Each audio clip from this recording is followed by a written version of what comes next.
Hi hello నమస్తే welcome to our channel. నేను మీ చార్మి. ఏపీకి సంబంధించి పోలవరం ఎమ్మెల్యే శ్రీ బాలరాజు పైన ఆయన వాహనం పైన ఒక దాడి అయితే జరిగిందనమాట. అందులో ఆయన వాహనంలో లేకపోవడంతో ఆయనకైతే ఎలాంటి ప్రమాదం జరగలేదు.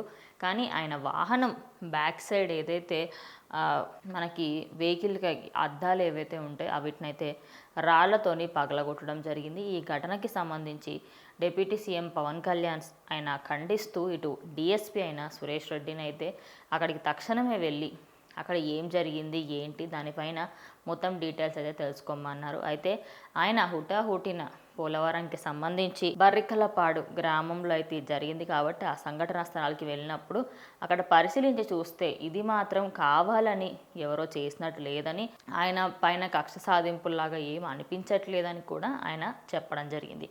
అయితే దీనికి సంబంధించి ఇటు ఎవరైతే ఈ ఇష్యూకి పాల్పడ్డారో ఇలాంటి ఘటనలు మళ్ళీ ఎప్పటికీ కాకుండా ఉండాలని, అదేవిధంగా ఇటు ఏపీలో ఇలాంటి సంఘటనలు జరగకుండా దీనిపైన మీరు తక్షణమే యాక్షన్ తీసుకోవాలని అక్కడ ఉన్న డిఎస్పీకి అయితే నోటీసులు ఇవ్వడం జరిగింది. అదేవిధంగా ఈ సంఘటన పైన ఇటు పవన్ కళ్యాణ్ స్పందిస్తూనే ఆయన అంటే కొద్దిసేపటి క్రితమే జరిగిన ఈ ఇన్సిడెంట్ పరంగా చూసుకుంటే ఆయన వెహికల్ మొత్తం అద్దాలు ఏవైతే ఉన్నాయో వాటి అన్నిటినీ రాళ్లతోని పగలగొట్టడం జరిగింది.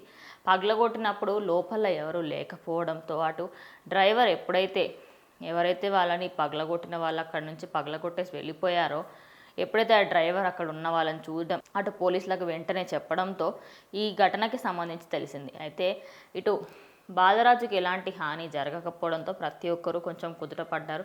కానీ ఇలాంటి ప్రయత్నాలు చేయాల్సిన అవసరం ఎవరికి ఉంది ఏంటి వీటిపైన ఫుల్ డీటెయిల్స్ కావాలి అంటూ ప్రజెంట్ పవన్ కళ్యాణ్ అయితే వాళ్ళకి దీని గురించి సంబంధించి మొత్తం డీటెయిల్స్ ఇవ్వాలి అని అయితే చెప్పడం జరిగింది. మరి చూసుకుంటే ఇటు వైఎస్ఆర్సీపీ చేసింది అని కొందరు అంటుంటే అసలు ఇందులో ఎలాంటి కుట్రపూరితంగా చేసినట్టు అనిపించట్లేదు. మరి ఎందుకు రాళ్ల దాడి చేయాల్సి వచ్చింది ఏంటి అనే మాటలు వినిపిస్తున్నాయి. మరి ఇంకొద్ది రోజుల్లో దీనికి సంబంధించిన ఫుల్ డీటెయిల్స్ అయితే మనకు అందుతాయి.